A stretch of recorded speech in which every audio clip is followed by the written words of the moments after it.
From BLC Studios in Mankato, Minnesota, this is the Maverick Hockey Live Podcast, presented by Duncan, with your host, Shane Frederick. This is the Maverick Hockey Live Podcast, presented by Duncan.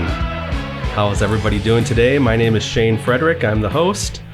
And joining me today is Darren Blue, now former Maverick assistant hockey coach. How you doing today, Bluey? I'm great, Freddie. Thanks. Thanks for having me. Must be a slow news week. I'm not sure what it is, but... well, it is an off week. I appreciate you having me here. This will be fun. Always great to talk. Well, it's great to have you here, and thanks for joining us. I think we'd be remiss not to have you on sometime this season after your long career with the Mavericks. As everybody around Mankato probably knows by now, Darren was an assistant coach for the Mavericks for 21 years and stepped down this summer to take a real job. Yep.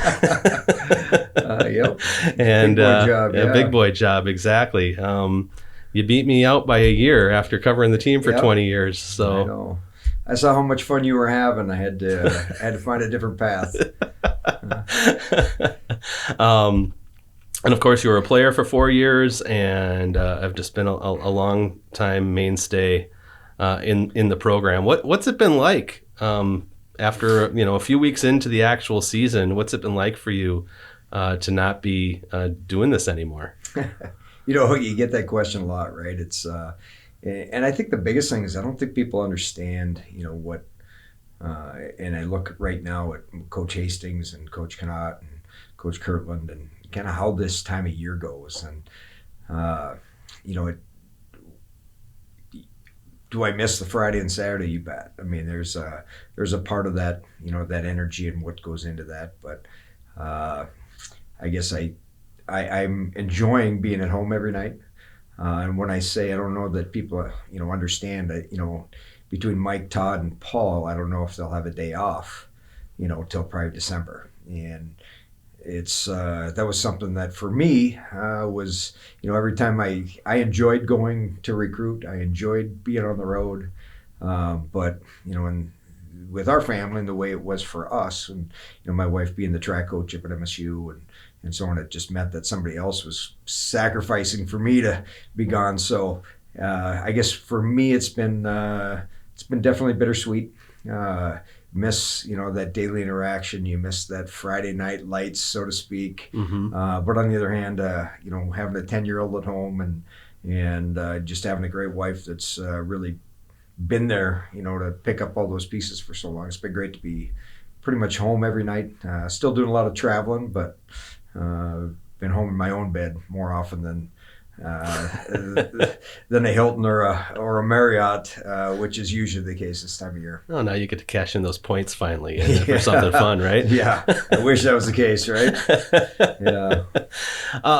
So I saw you at the first games of the year, the two home games that the Mavericks had so far against St. Cloud State, and that must have felt a little different to be in the stands, to have a cold beverage in your hand and to watch the game. How describe what that was like for you? Were you able to kind of sit back and relax and enjoy it, or was the coach brain working overtime during some of that? You know what? That was a great weekend, but I got to go back to the first, at UMass, a game at UMass, and Carter, my 10-year-old and I are sitting on the couch watching the game, and we get halfway through the first period, and he looks at me and goes, "Dad, quit coaching. They can't hear you." And I think it kind of hit me in the forehead hard enough to know that, that's not what I'm doing anymore. And, him and I sat back and watched the rest of the game, and he pretty much told me, "That's enough out of you." So getting to, the home games, I will say sitting down in a seat, I guess watching them drop the banners. There's just I think a sense of pride for everybody in the rink that's part of that program. Whether you're a fan, you're a Blue Line Club member, that's the first game you've been at.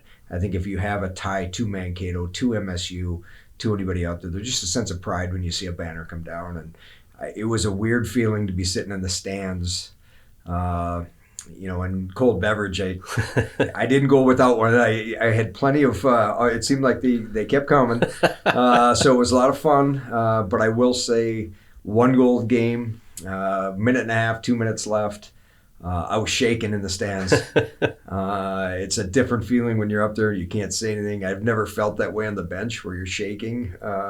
You're just kind of part of it. But yeah, to be in the stands is a little bit different feeling, and the helpless feeling sitting up there, rooting them on and so on. So it was a lot of fun. I was just going to say, great people. Yeah, I was going to say helpless is got to be a feeling, because I'm sure when you're on the bench, maybe you're nervous, but you're coaching, whether you're running the D or you're trying to figure out during a break who's going out there next, what's going to happen on a power play or a penalty kill. I mean, your head's just in it regardless of the time that's left. And when you're up there watching it, there's a lot of fans who are nervous too, but Right. maybe for different reasons. But Sure.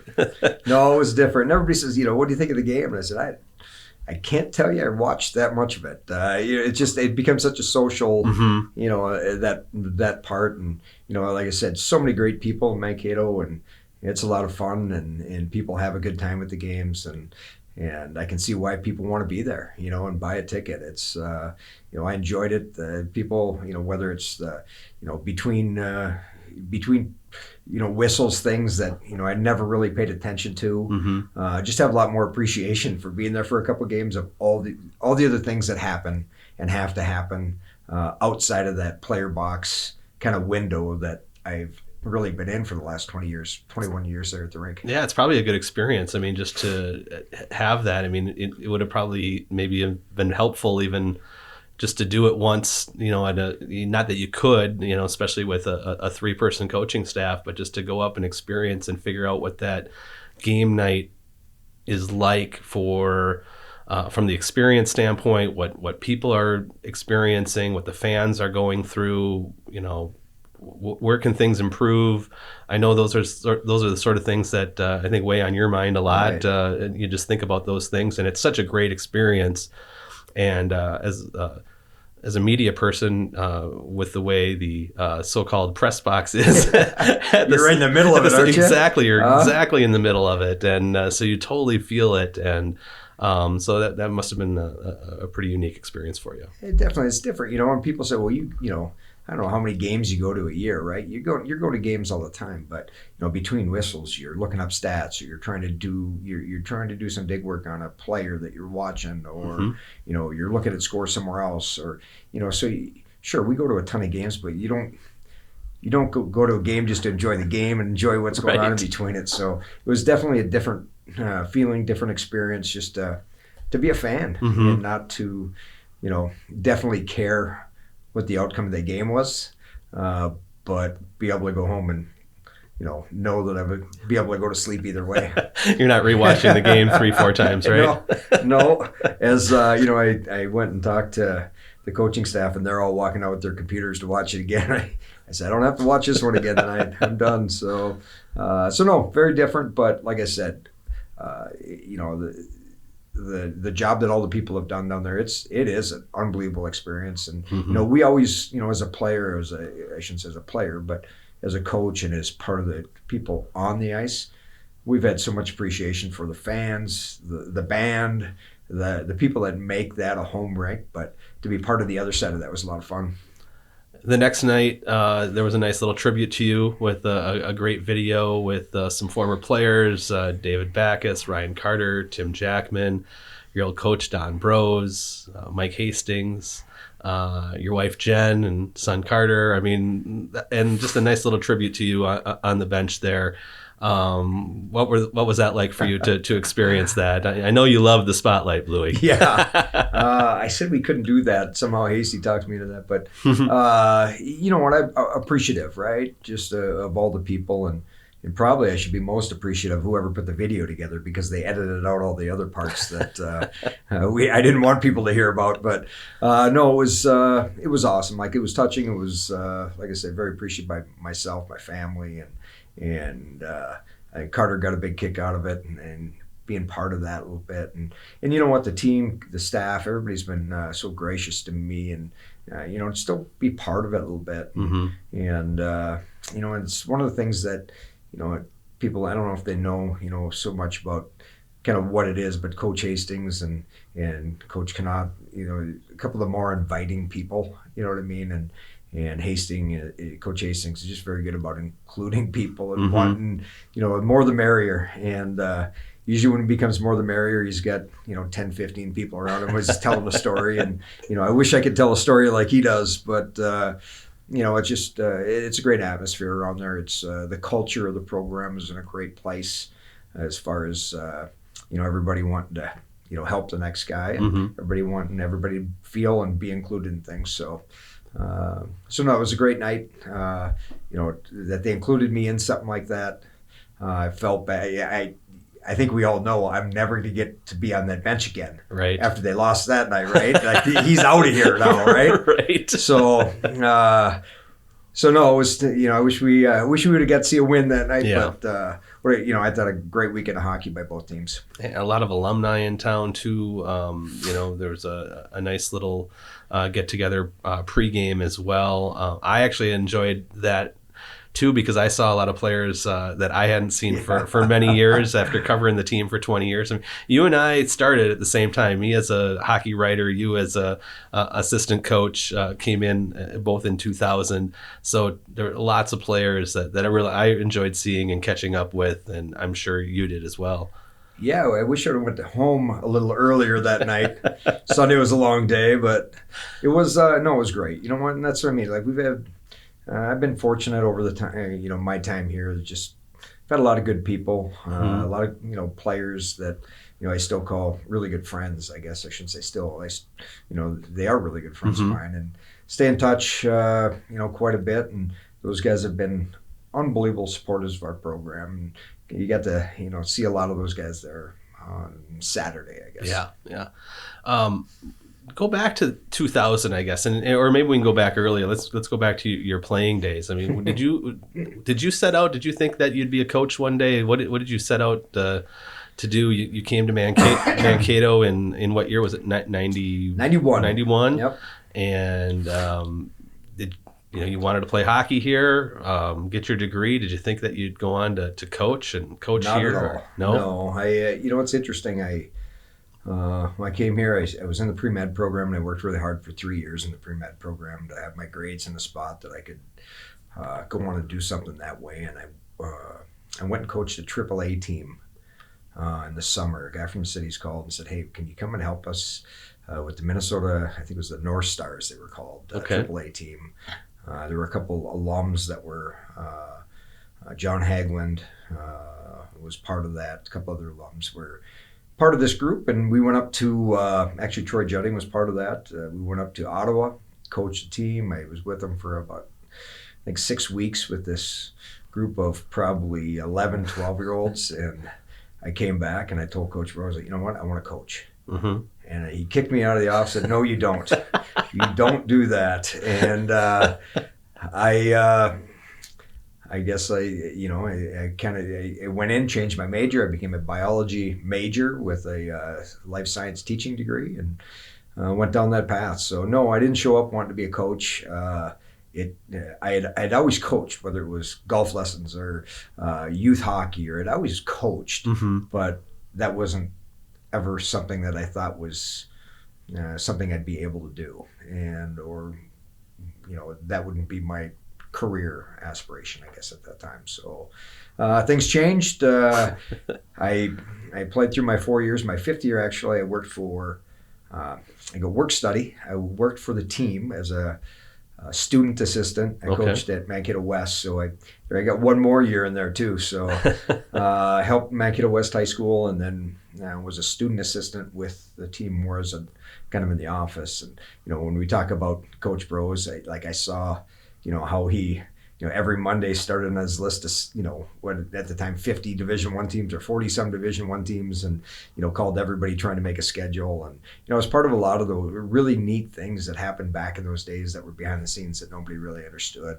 And so my time early was really my time as a player was very, as Brosey calls it, the black hole of MSU hockey. Yeah, we didn't win many games, but we had a lot of things happen that I feel helped us be where we are today, and really have a hockey program here. And at MSU to this day. Well, what a unique experience, besides, learning the on-ice aspect of coaching and getting your experience doing that, but also the stuff that was happening behind the scenes to keep the program going. It's been well documented, the efforts that went into getting the referendum passed to for the half-cent sales tax, to get the Civic Center built, and your efforts and other players' efforts at the time in that, and the students' efforts, but also kind of the building of the program, like you just mentioned, with building a schedule and trying to become a Division I team, and maybe some of the administrative things that went into that. And I think what sometimes people don't realize too is that, when you watch a college football game, for instance, Division I college football game, and the number of people that are associated with that team, from a support staff and assistant coaches, and it seems like there's 150 people. And I remember going into the hockey office back in 2000, and it's 3 people. It's three coaches doing everything. And I don't think there wasn't even, you didn't have a hockey ops guy, and you didn't have. We had Des Christopher was our grad assistant equipment manager at that time, and goalie coach, and goalie helper, goalie helper.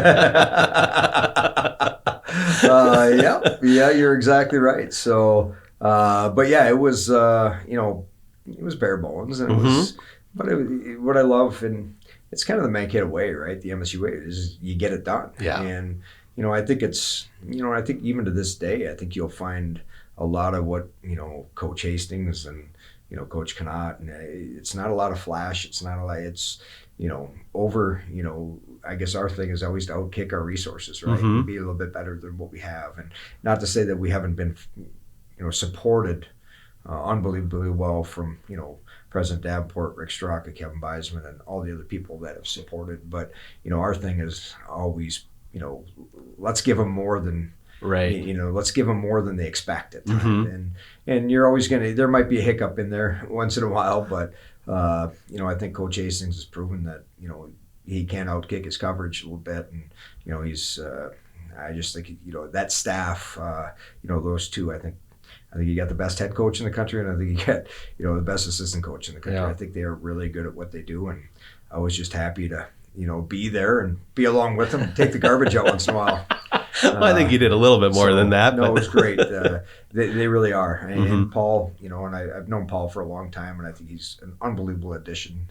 Just as a really good human being, good coach, brings a little different element. Just a little bit younger. Yeah. But no, he's like I said, a great staff there. So that behind the scenes thing is kind of where we started with this, and it's the mentality here since I've been here, since I was a player.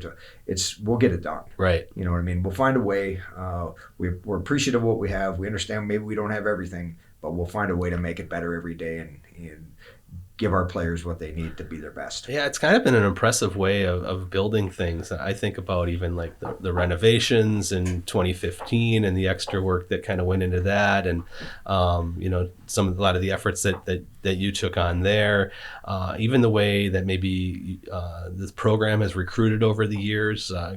Going back to your early days and finding those diamonds in the rough, some of whom really turned into diamonds, whether it's a Ryan Carter or someone like that who wasn't necessarily on everybody's radar and ended up having a long NHL career, was almost too good because you only had him for 2 years as opposed to 4. I mean, but to go out and get players like that and really do the extra work and the extra digging and building the extra relationships to do that, I think it just seemed like that was a theme that really lasted throughout, and the way you're describing it really goes back. You could take it all the way back to when Don Bro started the program 50 plus years ago, and you're literally putting a team together and without a rink. No doubt. And I loved, like, you go back, and it was Billy Teacher. They talk about he's the only guy that could run a Bobcat. So he'd have to get off the ice a minute early so he could take his skates off, get on the Bobcat to clean the ice off the rink. And, back to, it wasn't, I said, there's again, and I think it just comes back to we'll find a way to get it done. You're always looking to get better. You're always trying to find something else, and there's no doubt that resources and support and those things help in those things. But the less get more done with less, and find a way and overcome. Right, and I think there's some things that we've had to overcome, and I think by having good people associated with the program and good people surrounding the program, and that's we've talked about Coach Hastings and Coach Connaught and kind of what they've done for, and Coach Kirtland, but I mean you got to talk about Scotty Rideout. I mean there's nobody that guys you come to the rink and you're going to get a laugh, right? And how important that is for the people around the rink, your players and so on. You talk about Matt Schmidt, I think he does an unbelievable job with the players, and his level of care in getting guys back, and you talk about whether it's Dr. Botker, Doc Stevens, those guys from OC, and the people that surround this program, Tommy Inkrot, and when you go up and down the list of the people who have the touches, there's just so much care in those people for those athletes and for the betterment of the program, and I think that shines through, and it shines into what, and we talked about the administration earlier, but, those people have that mentality that, I'll go the extra mile, I'll do the extra, I'll do this so these guys, this group can find that edge, right? And that's what we're all looking for, just a little bit of edge. I think that makes people want to be part of it too. I mean, I know winning and the success the program's had on the ice the last, 9 years, that brings people aboard too. But I think that you're right. I think the people surrounding it and good people doing hard work, people see that. I think that attracts people too, doesn't it? No doubt. I think that's what I mean. Like being in the stands, this last weekend, and like I said, Mankato's full of. I'm a huge fan of Mankato, right? Yeah. Like the city, the people, kind of what we have here. And what this town is, and kind of really the culture of a town, right? And so a big fan of Mankato, and those people come, and I think there's a pride in what that is. I think if you meet, if you're at, and I think our guys are at Chipotle 3 days a week, because you don't know how many people will tell me, hey, I met Nathan Smith, or I met Wyatt Ahmed, or I met, we're at Chipotle. I think when they meet those guys, we've got a whole crew of really good people and really good kids, and that's something that Coach Hastings and has done how would I say, has set a precedent. Like, we're going to have good people. I don't want to walk in a locker room and see somebody I don't want to that I don't want to have a conversation with. We want good people around our program, and I think Coach Connaught and what he's done recruiting wise and setting those things up is an unbelievable job. Finding those people that are good people, and going the extra mile when you're recruiting. It's not just him and his coach, but does the Zamboni driver like the kid? Does the ticket taker like the where is it, and digging deep enough to really know. Yeah. And spending the time with that kid and getting to know him. And so I think they've done a great job in that. So when you run into somebody in the community, you're part of, different things. I think people leave with, hey, this is something I can be behind. These are good people. They're working hard. They're not causing problems. They're not asking for, something every day. It's, people, they're real people that they're putting in an honest day's, effort every day, trying to get better. And I think that's something we can all kind of get behind and have some pride in. What was it like, going back to 2000 and starting as a college assistant and just, looking ahead, it's fun. It's funny. I look at even before you left, jumping ahead, that you and Todd and Hasty, I can't remember how many three-person coaching staffs had been together longer that were current. I think there were a couple, but not many. And then if you go back 21 years and just to be part of the coaching staff here, a couple different head coaches, obviously, but But you being kind of a mainstay over that stretch, I'm sure you probably didn't imagine, like, all right, 21 years, I'm going to finally move on from this. I mean, I don't know how long you think you're going to be a coach. I mean, it can, as everyone knows in coaching, it can change, year to year. But what was it like then, and maybe how did you kind of evolve as a coach and a person in the community with that? Well, I think the first thing Brosey told me when I said I wanted to be a coach, he said, you're hired to be fired, right? And, so, I mean, just coming into it, you kind of have that mentality. Like, you just do what you can, and you're going to try and, kind of, like I said earlier, give it an honest day's work to try and do whatever you can to make your program better and really your department, And I always felt when I was here that I had an obligation, not just to hockey, but to everybody that was part of MSU athletics, that we were going to do everything we could to make MSU athletics a better place. And in turn, does that make MSU a better place? Does it make the city of Mankato a better place? And so we always, I think that was always ingrained in us, even from playing for Brosey, that was just, there was something bigger than being a hockey player. It was, how does that relate back to all the way down that line, team, department, school, city, region, so on. So, coming back at that time, I was so excited to be part of MSU, right? And again, not appreciative of Troy Judding taking a chance and Coach Bros having putting in a good word for me to allow me to do that and be back here. And it was different back then. When I came back here, I took a pay cut, worked at Junkers Sunday nights, and whatever, or whenever we weren't recruiting. And back then, only two could be recruiting at a time. So right. The recruiting world was a lot different. There wasn't a lot of stuff going on a Sunday. There wasn't something every day. It was, the recruiting world and what kind of, we were doing at the time was very different than it is today. Right.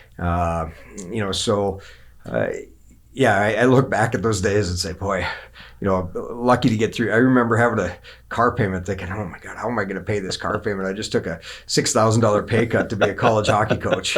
How am I going to figure this out? So it was, like I said, it was an interesting time, but it was something just appreciative I had the opportunity, and I'd never change, I guess, if I could go back in time. Yeah, it's I remember that those first years, it did seem like that,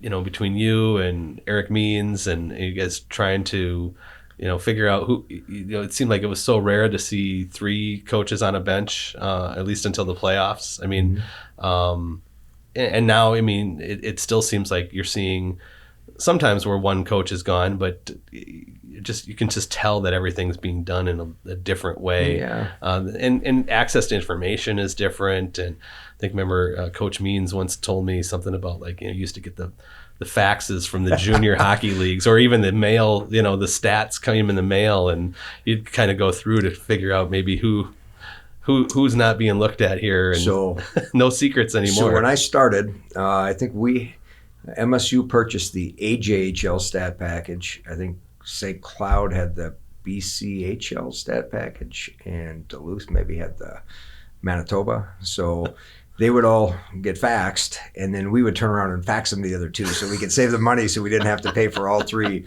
stat packages. So it was always somebody's job to grab ours and then fax them to the other two places. So nobody's redacting players off those. They don't. We don't want MSU to know about this player. Let's cross them off. Yeah, exactly. So no, that's what our budget allowed, was one stat package. So you had to find a way to get a couple more. Things have changed a little bit in just kind of the information world and what's out there. One of the funniest things was cleaning out my desk when I was leaving, and my maps. I had maps of British Columbia, Alberta, and Saskatchewan.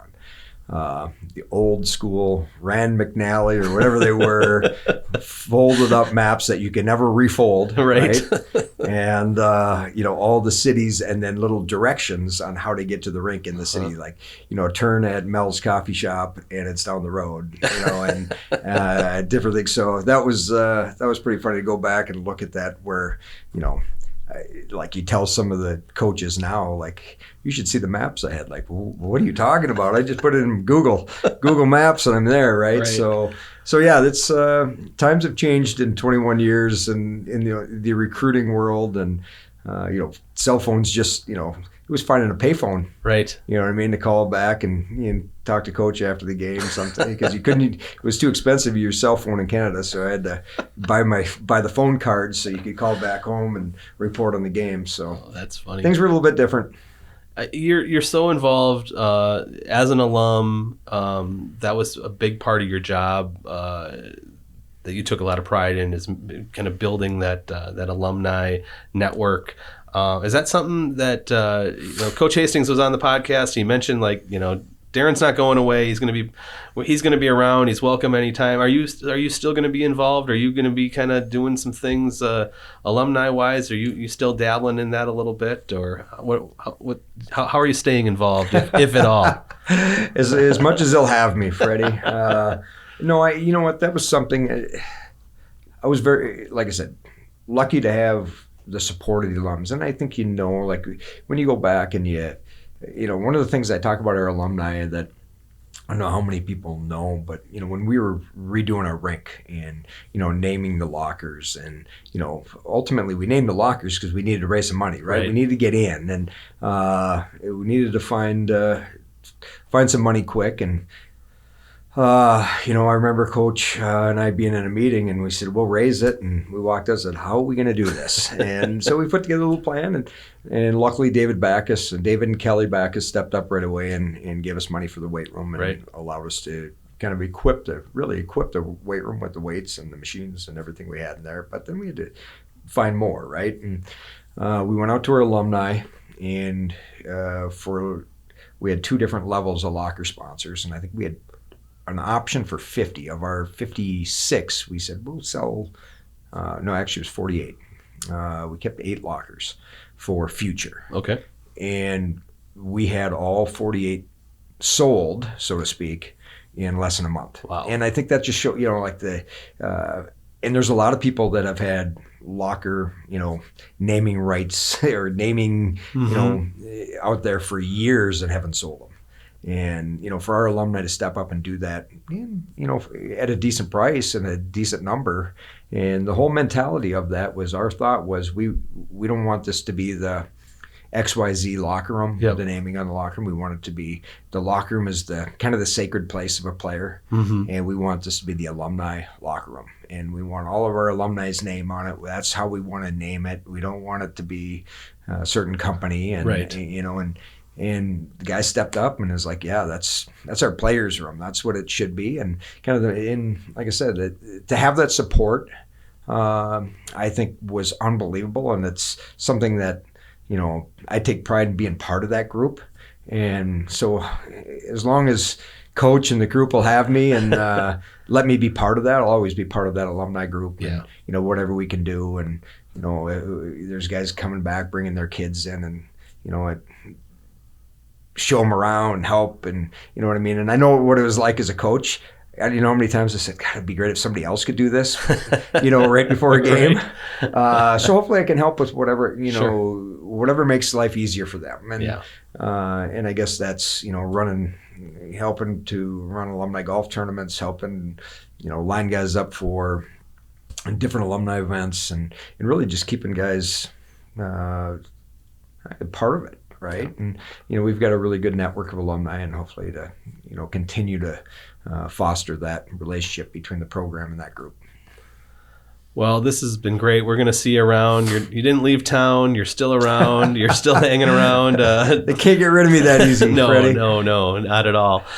Same here. Yeah. Well, I appreciate you joining the podcast this week. We'd love to. We could have gone on and on and on, I'm sure, but we didn't get any of those stories. I know. I don't know if ship captain is solely listening. We get the ship captain on here one day. Yeah, we'll have to get him on. We'll get both of you on. That would be good. Late night interviews. We do some late night interviews. That would be great. Well, this has been the Maverick Hockey Live podcast presented by Duncan. He's Darren Blue. I'm Shane Frederick. Thanks for checking us out. And if you haven't yet, be sure to subscribe wherever you get your podcasts. See you later. Go Mavericks.